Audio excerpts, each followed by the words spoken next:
सज्जनों, अब इस अध्याय में भक्ति योग और ध्यान की विधि का वर्णन है और सिद्धियों के नाम तथा उनके लक्षण बतलाए गए हैं। श्री उद्धव जी ने पूछा, श्री कृष्ण ब्रह्मवादी महात्मा आत्मकल्याण के अनेकों साधन बताते हैं, उनमें अपनी अपनी दृष्टि से सभी श्रेष्ठ हैं, फिर भी किसी एक को ही प्रधानता है। आप तो अभी भक्ति योग को ही प्रधान साधन बतलाया है। भगवान श्री कृष्ण ने कहा, प्रिय उद्धव, यह वेदवाणी प्रलय के अवसर पर लुप्त हो गई थी। फिर जब सृष्टि का समय आया तब मैंने ही ब्रह्मा को उपदेश किया। इसमें मेरे ही भागवत धर्म का वर्णन है। ब्रह्मा ने अपने पुत्र स्वयंभू मनु को और उन्होंने भृगु, अंगिरा और मरीच, पुलह, अस्ति, पुलस्त और कृतु इन 7 महर्षियों ने ग्रहण किया। सभी जातियों और जीवों के स्वभाव सत्य, रज और तमोगुणी वृत्ति से बनते हैं। इसी कारण उनमें विभिन्न प्रकार के भेद होते हैं। अपनी अपनी प्रकृति के अनुसार उन वेदवाणी का भिन्न भिन्न अर्थ ग्रहण करते हैं।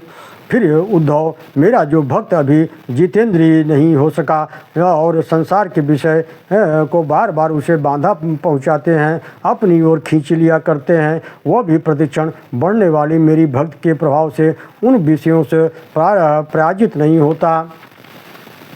प्रिय उद्धव, जब साधक इंद्रिय, प्राण और मन को अपने बस में करके अपना चित्त मुझ परमात्मा में लगाता है, तब उसके सामने बहुत सी सिद्धियां उपस्थित हो जाती हैं। प्यारे उद्धव, इन सब में प्रधान भक्ति योग, ज्ञान योग को ही सर्वोत्तम है। जो लोग इनका अभ्यास कर रहे हैं उनके लिए भी ये सभी सिद्धियां बाधक नहीं हैं, क्योंकि इनके कारण व्यर्थ ही उनके समय का दुरुपयोग होता है। अब भगवान की विभूतियाँ और वर्णाश्रम धर्मों का वर्णन किया गया है। इस अध्याय में उद्धव जी ने पूछा, भगवान, पृथ्वी, स्वर्ग, पाताल एवं दिशाओं में आपके प्रभाव से मुक्त जो भी विभूतियाँ हैं, बड़े बड़े ऋषि महर्षि आपके जिन रूपों को उपासना करके सिद्धि प्राप्त करते हैं, उन सब का आप कृपया वर्णन कीजिए। भगवान श्री कृष्ण ने कहा कि उद्धव, कुरुक्षेत्र के युद्ध में के प्रारंभ में अर्जुन ने भी मुझसे ये प्रश्न किया था, जो तुम मुझसे कर रहे हो यह विभूतियों की बात है। उद्धव, मैं समस्त प्राणियों की आत्मा, हितैषी और सुहृद एवं नियामक ईश्वर हूँ। मैं ही समस्त प्राणियों और पदार्थों के रूप में हूँ और इनकी उत्पत्ति, स्थिति और प्रलय का कारण भी मैं ही हूँ। गतिशील पदार्थों में गति हूँ, अपने अधीन करने वालों में मैं काल हूँ। पृथ्वी, जल, वायु, आकाश, तेज, अहंकार, महतत्व, पंच महाभूत, जीव, अव्यक्त प्रकृति, सत्व, रज, तम और उनसे परे रहने वाला ब्रह्म, ये सब मैं ही हूँ। इन तत्वों की गणना लक्षणों के द्वारा ज्ञान एवं तत्व ज्ञान रूप का उसका फल भी मैं ही हूँ। मैं ही ईश्वर हूँ, मैं ही जीव हूँ, मैं ही गुण हूँ, मैं ही गुणी हूँ। मेरे अतिरिक्त कोई पदार्थ है ही नहीं। ऐसा समझो कि जिसमें भी तेज, श्री, कीर्ति, ऐश्वर्य, लज्जा, त्याग, सौंदर्य, सौभाग्य, पराक्रम, तिथिता और विज्ञान आश्चर्य गुण हो, वही मेरा अंश है। एवं लोभ से बचे हुए जिन कर्मों से समस्त लोग प्रसन्नता हों, सभी जीवों को सुख मिले, ऐसा कार्य करना चाहिए। भूल कर भी कभी किसी को कष्ट हानि नहीं पहुंचानी चाहिए। अन्नदान रूपी अतिथि यज्ञ मेरे स्वरूप भूत, ऋषि, देवता, पितर, मनुष्य समस्त प्राणियों को यथाशक्ति पूजा करते रहना चाहिए। शक्तिमान पुरुष गृहस्थोचित शास्त्रोक्त कर्मों के द्वारा मेरी आराधना करता हुआ घर में ही रहे। यदि पुत्र सुपात्र हो तो सुविधा और स्वेच्छा हो तो वानप्रस्थ आश्रम को चला जाए अथवा संन्यास आश्रम को स्वीकार कर ले। उद्धव जी, संन्यास का मुख्य धर्म है शांति, अहिंसा और वानप्रस्थ का मुख्य धर्म है तपस्या और भागवत स्वभाव। गृहस्थों का मुख्य धर्म है प्राणियों की रक्षा, यज्ञ आदि। ब्रह्मचारी का मुख्य धर्म है आचार्यों की सेवा और ऋतुकाल में ही स्त्री अपने के साथ के लिए ब्रह्मचर्य, तपस्या, सौ संतों प्राणियों के प्रति भेदभाव ये मुख्य धर्म है। मेरी उपासना तो सभी करनी चाहिए। जो पुरुष इस प्रकार अनन्य भाव से मेरे वर्णाश्रम धर्म के द्वारा मेरी सेवा में लगा रहता है, उसे मेरी अविचल भक्ति प्राप्त हो जाती। सज्जनों, अब भक्ति ज्ञान यम नियम आदि का वर्णन किया गया है। उद्धव जी ने कहा, भगवान आप ही विश्व के स्वामी हैं। आपका यह वैराग्य और विज्ञान से युक्त सनातन विशुद्ध ज्ञान जिस प्रकार दृढ़ हो जाए उसी प्रकार मुझे स्पष्ट करके समझाइए। भगवान ने कहा, उद्धव, जिस ज्ञान से प्रकृति, पुरुष, महत्त्व, अहंकार, पंच तन मात्रा, ये 9 5 ज्ञानेंद्रिया, 5 कर्मेंद्रिय और 1 मन, ये 11 5 महाभूत और 3 गुण, इन 28 तत्वों को ब्रह्मा से लेकर तीर्ण तक संपूर्ण पदार्थों और कार्यों में देखा जाता है। वो परोक्ष ज्ञान एक ही परम तत्व है, ऐसा मेरा निश्चय है। जिस एक तत्व से अनुगत एकात्म तत्व की पहले देखा जाता है, उनको पहले के सामने न देखें, किंतु एक परम कारण ब्रह्म को ही देखें।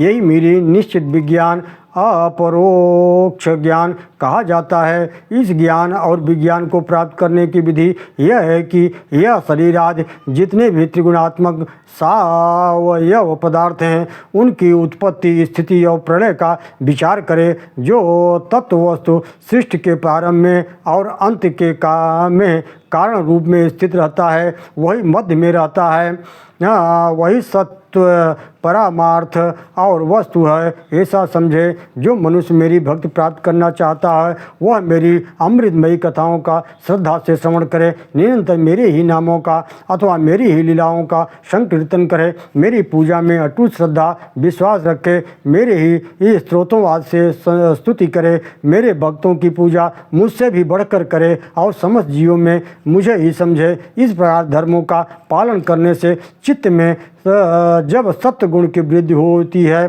तब वह शांत होकर आत्मा में लग जाता है।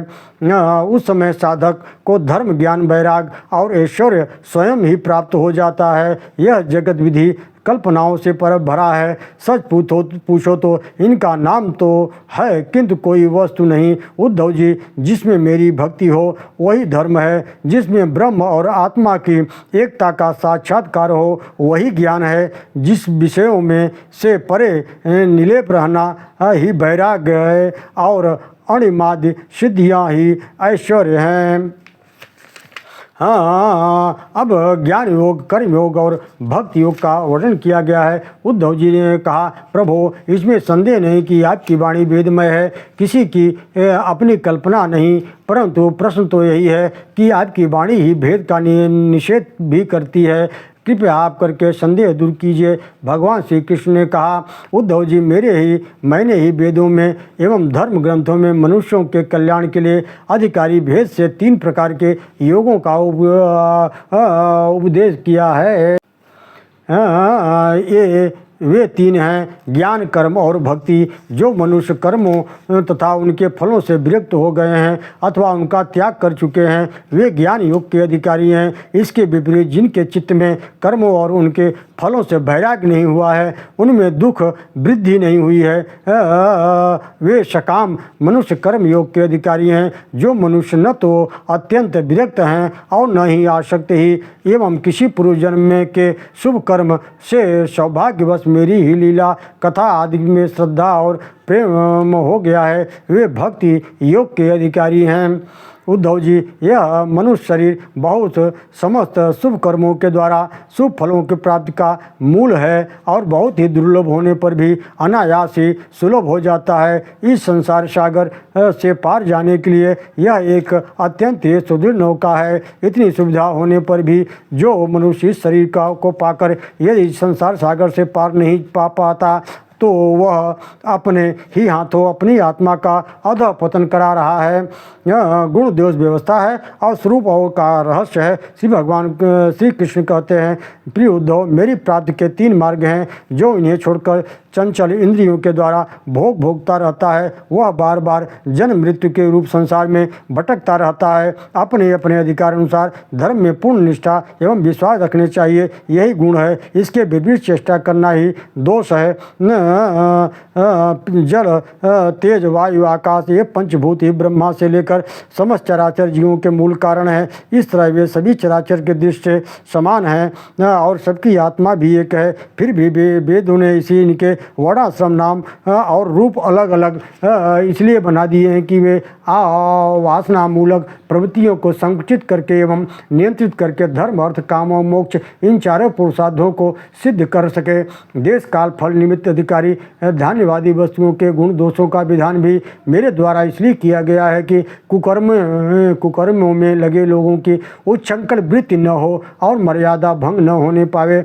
कलह से क्रोध की उत्पत्ति होती है उद्धव जी, और क्रोध आने पर अपने हित अहित का बोध नहीं रहता, अज्ञान छा जाता है। इस अज्ञान से मनुष्य की चेतना शक्ति नष्ट हो जाती है, उस मनुष्य में मनुष्यता नहीं रहती, पशुता आ जाती है और वह शून्य के समान अस्तित्वहीन हो जाता है। उद्धव जी, वेदों में 3 कांड हैं, कर्म, उपासना और ज्ञान। इन तीनों कांडों के द्वारा प्रतिपादित विषय है ब्रह्म और आत्मा की एकता।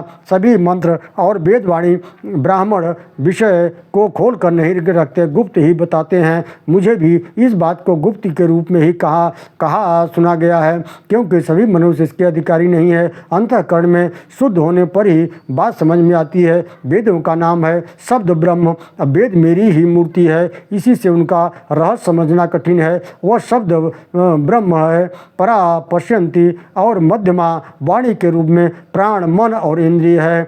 समुद्र के समान सीमा रहित और गहरा है। सभी श्रुतियाँ कर्म कांड से मेरा ही विधान करती हैं। उपासना कांड में उपास्य देवताओं के रूप में मेरा ही वर्णन करती हैं। ज्ञान कांड में आकाश आदि रूप से मुझे ही अनन्य वस्तुओं का आरोप करके उनका निषेध करती हैं। संपूर्ण श्रुतियों का बस इतना ही तात्पर्य है कि मेरा आश्रय लेकर मुझ में भेद का आरोप करती हैं, माया मात्र कहकर उनका अनुवाद करती हैं और सबका निषेध करके मुझ में ही समा जाती हैं और केवल अधिष्ठान रूप से मैं ही रह जाता हूँ। ओम नमो भगवते वासुदेव।